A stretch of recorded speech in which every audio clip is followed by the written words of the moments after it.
خب دوستان عزیز، یک بار دیگر شما را خوش آمدید میگویم. پیش از وقفه همراه شکریه جان گپ زدیم راجع به عید که البته حالا باید یک کم صحبت هم کنیم و در پولی صحبت های خود چای هم بخوریم، به خاطر از اینکه شکریه جان خسته نشه. خواهد بگو یاسمین جان خودت منو در پروگرام دعوت کردی و بر من یک پیاله چای اصلا ندادی، چون روز عید روزی است که هر کس رخصتی داره در خانه خود است و یگانه کسی که زیاد زحمت کش است، زحمت میکشه در این چینل افغان تیوی عدنان شاست که اونها مرا باید خواستن که به خاطر افغانای خود ما باید به خدمتشان حاضر باشم و همراه همگی تبریکی ایدم برشان بتم و راستی واقعا که زیاد زحمت میکشه و از طرف عدنان شاه هم برای همگی افغانایی که در پشت اسکرین میبینن عید تبریک میگم و از طرف پورا تیم افغان برای کلگی شما عید تبریک میگم به نمایندگی از اونا به حساب. خب شکریه جان، شما در وقتی که روز عید میشه شاپینگ خریداری افغانا چه رقم میباشن؟ حتما دیگه بعد از 20 روز پیش میرن خریداری و گپای خدا میکنن. بله کابل هم میگی یا اسلام آباد؟ نه خیلی افغانستان هم میگم. افغانستان یقین که لباس های رنگارنگ و بهترین جمپر دامنای بسیار مقبول و جمپر دامنایی که بسیار از ترکیه حالا فعلا آمده بسیار زیاد اوج خانم ها زیاد از در بازارها در مارکت ها دیگه سرمی هر مارکت ها میده از دیگه که خود زیادتر باور کن شکریه جان، ما در روز خصوصا که گرمی باشه در موسم گرمی ما هیچ اصلا نمیتونم که یک چیز گرنگ پوشیده نمیتونم، ورنه ما لباس های بسیار مقبول کلان تیار کردیم لیکن اونمو رو ما برداشته نمیتونم به خاطر از اینکه ما به نظر خود بسیار خرد چوچگک معلوم میشم. اگه او را بپوشم خب بیخی در پات میشم و مجبور شدم که یک لباس ساده این بپوشم که مرا باید گرمی نکنه، چون گرمی بسیار است، من برداشت گرمی کردن نمیتونم. اینا بعض وقتا دوستا راستی واقعا که وقتی که در افغانستان مردمایی که هستن میرن بسیاری کسایشان، بعضی کسای هستن که جمپر دامن میپوشن، بعضی کسایشان هستن که پیرنای گردامن هم میپوشن. بخیالم همونطور اصلی بعضی کسا لباسای کوچی میپوشن مثل شکریه جان واره. خب تشکر، سلامت باشی. لباس های خودم مقبول است یاسمین جان. از لباس ها گفتین خانما حالا چون گرمی و نادمون کابل هم زیاد است ما خواه اینجا قدر یک عمره رکتیر کردیم اینجا به حساب پاکستانی ها لون میگن نمی کارتن میگه پا دیگه من اصلا کارتن خوش ندارم، اصلا نمیپوشم. خودت میپوشی؟ چرانی من هم لباس پاکستانی میپوشم چون مجبور بودم که من در پوشیدن من بسیار ضروری هم بود که میپوشیدم، اما ما هر دو لباس پیرنای تو مانای پنجابی به حساب چون کابل هم زیاد گرمی است. امرای هم شیرینک که یک دو روز پیش به تماس شدم، اونا تقریبا یک دو هفته میشه و هم زندگی میکنن در این پاکستان. اونا گفتن که بسیار زیاد هوا گرم است، امرای توش میگه که حالای بسیار دور نریدی دیگه حالا چون افغانستان دیگه نمیشه. افغانستان اول نسبت به پاکستان قدر زیادتر گرم نمی باشه به نظر من. بله در دو روز پیش که امرای فامیل که به تماس بودم اونا گفتن از خاطر موسم پرسان. چی گفتن از خاطر موسم؟ چه رقم هوایی؟ یاسمین جان گفتم که چون که من آمدنی هستم چطور از گفتم ما به هوای کابل گفت از طرف شب و یک کمک هوا گفت خوب است، منتها از طرف روز بود گرمی است. من شکایت گرمی هم کردن اونا. نه راستی واقعا در اینجا خب بعض مردم ها هستن که در وقتی که زیاد گرمی میشه خصوصا در عید که مثلا یک دو تا میمان هم اگر بیای خانه گرم میشه حتی بیچاره میمان ها گریزان میشه میرن که گرمی زیاد است ما شیشته نمیتونیم. اگر ایسی باشه خب انسان همگی کسا میشینن کامفورتبل میشینن و اگر گرمی باشه دیگه باز در افغانستان رقم نیست که اگر گرمی باشه هر رقم باشه کلگی دور هم میشینن. امون لحظات باور کو که یا بسیار اون لحظات فراموش نشدنی نیست که همگی دوستا دور هم میشینن، فامیلا میشینن. باز کسی هستن که شب و چاشت باشن یا پیش از عید یک روز دو روز به عید بانخانی مثلا پدرای خود برن. خب بس خصوص خانمایی که عروسی شدگی هستن با طفلای خود همراه شوهرها یک پروگرام میگیرن که هر دو فامیلا باید است که دیدن شوه از اونا و زیادتر روز اول دومی همین سیومی میرن برای یک شو. شکریه جان با اجازه من خود چای میخورم چون روز عید است ما باید یک گلاس چای بخوریم. بر شما هم چای آوردن اگر چای نوشیدن میکنین؟ چرا نی؟ خب دیگه میرن باز برای یک شب برای زیادتر نمیمانی شده دیگه میگم یک شب براتون بس هست باز بعد از یک شب پس همون میمانداری و نمون همین گپ بود. خب اکثرا در افغانستان در مردمای اطراف که هست در بین از اونا چی رقم یک رسم رواج می باشه که مثلا از شهر خود کابل از دورتر مثلا پغمال شد، مثلا بعض جایهای دیگه که در اطراف مردمای ما قرار داره اون مردم چی رقم میده خدا تیر میکنه بعضی که فرق میکنه امی رسم رواج و گپای مردم کابل تا مردم اطراف فرق میکنه. راست میگین یاسم اینجا ما پیشترم یک کمک یادآور شدم از سمت شمال چون ما قدر زیاد دیگه چی میگن در زیاد معلومات ندارم دقیق اما دقیقی که نظر به وقتی که پیر کردیم شنیدیم از بزرگا بعضی از مردمای خود افغانای ما هست که ما دمی پشاور دیدم وقتی که من در پشاور بودم چون فامیل من در پشاور زندگی میکرد من میرفتم اونجا و یک چیز رو دیدم یاسم اینجا که برای من بسیار جالب بود. افغانای خود ما در یک رسم داشتن که در روز عید نمیفهم که از کدام مردم بودن منتها همین مردم پشتون خود ما بود که از فکر کنم که از قبایل خود ما و شما مردم قبایل افغانستان مستعمره دیگه اونا یک چیزی رو که من دیدم با وجودی که دو خانم داره خانمش از شروعی میگیره روز عید از شوهر خود یقین کنین که اینی بر من بسیار زیاد جالب بود چون من خورد بودم نمیفهمیدم میگفتم که ای چرا در چادرش پایین است باز مادرم میگفت که چه باش شاید دوستا اگر من از طریق تلویزیون میبینن اگرچه که دختر خودش دختر کابل منتها شوهرش نمیفهم که از کجا بود منطور یک جایی بود که نامش از یاری شوهر خانم از شوهر خود میگیره اونو رو من در روزی دونمون رو دیدم که برای من بسیار زیاد جالب بود که یک ایران مانده بودم که چی رقم حالا هستم تا خورد بودم اما با ذهنم بود که دیگه از نه شکریه جان از بعض مردمای ما هستن که اونا حتی از ایوارای خود از خوشوی خودان روی خودان افت میکنن به خاطر از اینکه یک طبقه مردم افغانستان است مردمای جوجی است و خیال ما قسم فکر میکنم اونمو مردم ها باشه چون دختر از کابل بود و در یک فامیل بسیار خوب شاید اگر تصادفاً که مرا ببینه در هر جایی که باشه گپ ما باشه یادش میاد شاید خندهشون بگیره منتها برای من بسیار زیاد جالب بود که در روز عید و شاید بدون از ایدم از شب چه رقم روی خدا بگو والا دیگه تو تمثیلش نمیتونم کنم مثلا چادرش در پیشوریش بود دیگه از همین قسمت چادرش پایین دیگه تمام لباسهایش رست معلوم میشد من گفتم چرا گفتم این دیگه همه از تیر میشه یعنی خانم چرا چی علت است که چادرش پایین است پاکالگی از خود است چون من خورد بودم بازم اونجا مادر ماستایی که گفت چه باشه دختر دیگه با گپ نزن باز برات میگم دیگه بازم خورد ترکی بود دیگه مام دیگه از فکرم رفته منتها هم یک اناناتی که در روز عید از انانات گفتین از مردم افغان ما اینا میره دیدم دیگه برای من بسیار زیاد جالب بود. لباسایشان چه رقم هستن که از مردمایی که از خانمایی که در اطراف زندگی میکنن چه رقم لباس همین لباس به حساب حالا خب مود شده دیگه سابقا چی میگن به چیندار گگری میگن یا همین لباسهای بخیالم که لباسهای چیندار کوچی میگن دامنگرد و به حساب ما شما کمرچین کمرچین بسیار زیاد کسی که میبینه لیکن بسیار لباس مقبول است یقینا من به هر لباس افغان خود احترام دارم چون لباس های ما بسیار با سطر است اگرچه که بعضی مردم فکر میکنه که لباس های خود مردمش تو احترام نداریم یک خود علای دست یا سمینجا اگر احترام نمی داشتم امروز من از خاطر مردم خود و از خاطر همین افغانای خود امروز من در صحنه تلویزیون میفهم شکریه جان تشکر از اینکه آمدی و وقت خود بر ما دادی تا که از طریق تلویزیون افغان دوستا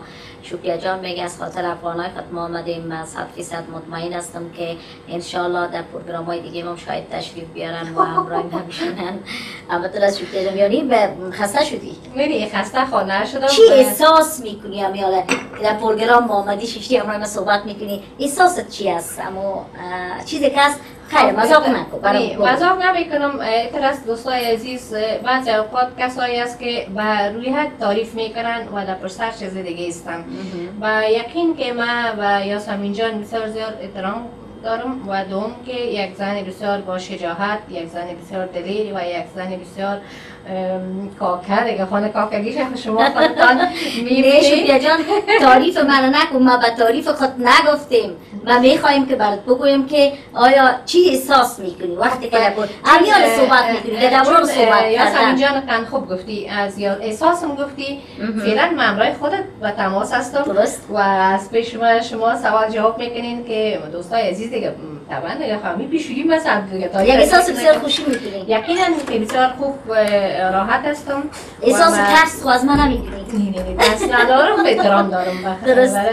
دیگه بهترین حال است وقتی که خود انسان خودش خوب باشه، همه خوب است.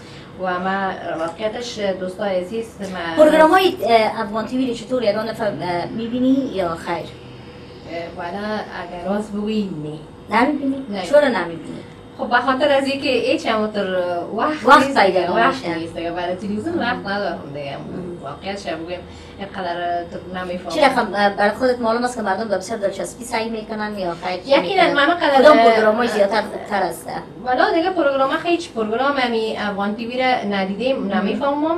بعض اوقات یگان دفعه که تصادفی میبینم بسیار پروگرام خوب دیدنی است که افغانای ما ازش لذت میبرن و امید است که اما قدر تایمی که امروز ما شما دوستان ما را از طریق تلویزیون میبینین خسته نشده باشین دیگه. خوش داریم که افغانای ما در هر جایی که است، واقعا که افغانای خود ما چون خصوص که ما فارسی گپ میزنیم، من خودم هم یک احساس دارم که یک چینلی که باشه که اونا فارسی گپ میزنن و بسیار خوش میباشم. تمام کار خدا اعلام میکنم، سعی میکنم ببینیم که اونا چی میگن. دوستان عزیز، البته ایره ما باید شکرگزاری از طرف افغان تیوی بکشم که اونا برای ما این زمینه را مساعد ساختن که ما اومدیم شیشتیم و صحبت میکنیم امروز شما و ما را شما میبینین. چون البته وقت نداشتیم، چون بعضی کسای از کارمندای ما کس کلشان برای تفریح کردن عید رفتن و اونا کم بودن، امروز ما یک جای نبودن چون نفر ما تعداد ما کم بود. نتونستیم که پیش ببریم پروگرام لایو و که از طریق لایو برای شما پروگرام جور کنیم. من خواستم دوستای عزیز که مثل که شکریه جان گفتن که برای تمام کسایی که از افغانستان هستن و میخواین که ما را اسکرین ببینن که روز عید است، برای شما تبریک عید میگیم. اینمی قسم کسایی که افغانایی که هستن ما را سایل میکنن و میبینن، ما ایره راستی واقعا از ته دل میگم که اونا بسیار خوش میباشن و احساس خوشی میکنن. کسایی که راستی قرار گفته شکریه جان که بیشتر شکریه جان گفت که ما وقتی که یک کسی که از افغان ما صحبت میکنه در پشت چینل میبینم میگم باش که من ببینم که از کدام چینل و از طریق چی و کی است که صحبت میکنه. همین قسم من متيقن هستم که همگی شما پروگرام ما را به دلچسپی سعی میکنین و میفهمم. شکریه جان، خب شکریه جان خودت در اینجا چقدر وقت میشه که هستی؟ پاکستان بله. خب یاسمین جان پیشترم براتون یادآور شدم که پاکستان از دوران طالبان ما آمدیم و بعد از اون دیگه رفت آمده بود. همین که همینجا فامیل چی میگن آرسی کردن، همینجا فامیلای ما بودن، همینجا بودن و حالا هیچ کدامشون نیستن. فعلا یک دو سه فامیل است از جمله دوستا یادآور شدم. آیا در دیگه جایم عید است یا نه؟ مردمایی که در پشاور هستن اونا عید خود چه رقم تیر میکنه و در کجا میره؟ از افغانا از مجموعاً گفتیم که مجموعاً اونا عید خود چه رقم سپری میکنه، فامیلا کجا میرن، کسایی که در پشاور زندگی میکنه، کسایی که در اسلام آباد زندگی میکنه اونا را خب میفهمیم که خانه دوستا میره، هر کدامشون دوستایشان هستن میرن. کسایی که در اونجا هستن برای تفریح زیادتر مردم‌ها از اینجا کجا میرن؟ والا به نظر خود زیادتر کجا سپری میکنن؟ به نظر من مردمایی که در پشاور هستن اونا زیادتر اگر دوستایشان طرف امی اسلام آباد است یا از اسلام آباد جای دیگه می باشن، لاهور، کراچی، هر طرفی که می باشن اونا به خاطر عید میرن چون رخصتی هسته. کجا میرن؟ اگر یاسمین جان از پشاور تا اسلام آباد خب قدر را نیست، زیادتر مردم های پشتون که در اسلام آباد که بهترین جایا داره، خب و خودم خوبتر و بهتر معلوم است، زیادتر مردم میاین طرف مری میاین، طرف نتیه گلی میاین، طرف منال میاین. اونجا چرا میرن؟ یعنی مردم های پشتو زبان که هستن از طرف پشاور اینجا زیادتر کارشان مری چرا میرن؟ صرف به خاطر آب و هوای سردش میرن یا به خاطر اینجای کردن عید فلان اونجا میرن؟ خب اونا یک تیر دو شکار میکنن دیگه. خب هم بر تفریح هم بر تفریح میرن، هم برای من تا زیادتر مردم های پشتون خانمایشان در خانه می باشه که ما بسیار زیاد دمی قدر خوشم نمیایه، چون اگر تفریح و سیاحت همیشه بدون از دوستا همراه دوستا یکی دیگه خب میبینن. بعضی مردم ها که هستن بسیار متعصب هستن، خصوصا مردا که میگن خود ما بریم تفریح کنیم کلگی رو ببینیم خانما رو در خانه بشانیم. یقینا مردمای چون از شما از پشاور گفتین، امی مردم پشتو زمانهای ما چی افغانای خود ما باشه چی مردمای امی پاکستانی باشه، اینا زیادتر خانمای خودان در خانه میمانن و خودشان به تفریحگاه ها بسیار زیاد خود وقت خودان کشتیر میکنن که به نظر من دیگه نه واضح ترام مجموعا نیستن شکریه جان، به خاطر از اینکه دوستا ببینه بعضی کسایی که قسم میکنن خفه نشن، بعضی وقتا باز تایم میتن بیچاره برای خانم‌های خود. اون چیزی که تایم یعنی که باید از برای یک فامیل داده شود، به نظر برای فامیل تایم اونقدر داده نمیشه. در اینکه فامیل بیشتر از همه چیز است و ترام نیست. خب منتها زیادتر مردم پشتون ما امی سیر و تفریح و گپار امرای در افغانستان پشتو زبان داریم. اونا چی میکنن درباره از او چند کلمه صحبت نه در افغانستان زیادترش او رقم دیگه نیست. زیادتر پشتو زبانای ما زبانای ما یقینا چطوری که متاسف هستن که به خصوص یک خانم که میبینن چی در صفحه تلویزیون میایه و چی یک کار کنه، او را بسیار بر از اونها با یک نظر خوب نمیبینه. چرا به نظر خوب نمیبینه؟ بنال فرق میکنه مفکورای یاسمین جان. یگانه چیزی که فرق داره تحصیل. همین خود تحصیل.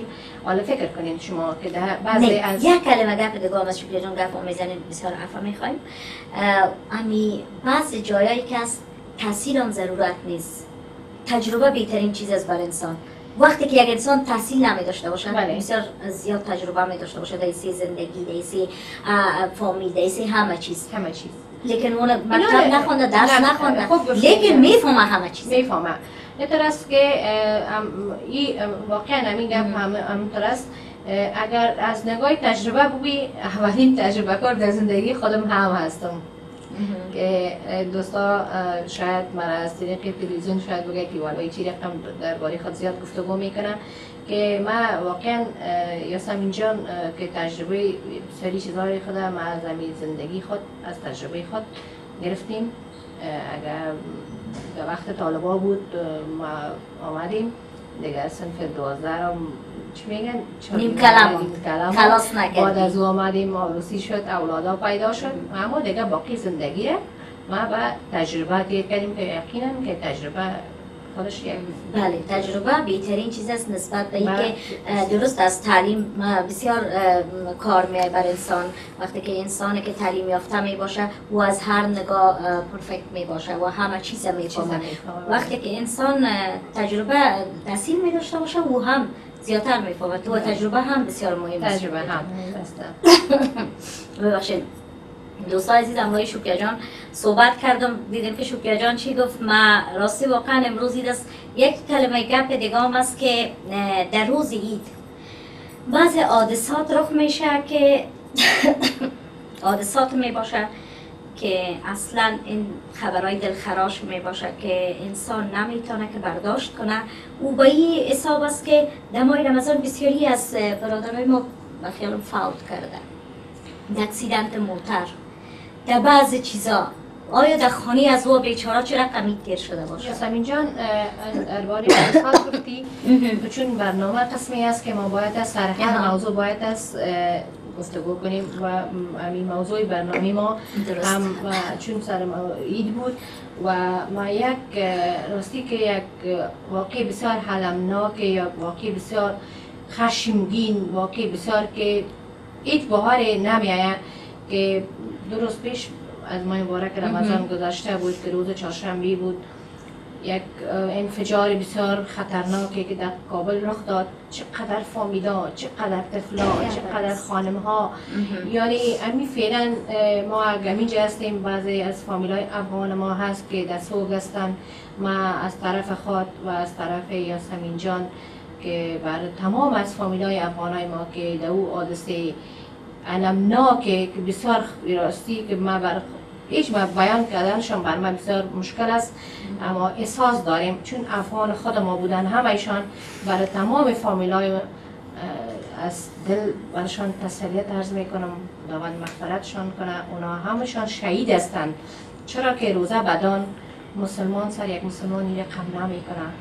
واقعا که نه بدون از این که در اونجا شده در اینمی جا در استانبول هم بعضی کسایی هستن که در ماه مبارک رمضان از حساب اکسیدن توی گپاک شده، ایدشان سرشان تلخ دیر شده بیچارا را در خانهشان ماتم. ما از طرف خود هم برای کسایی که ایدشان صحیح سرشان تیر نشده و اید تلخ را تیر کردن، از طرف خود هم برای همگیشان تسلیت میگم و خداوند تعالی اونا را صبر بده.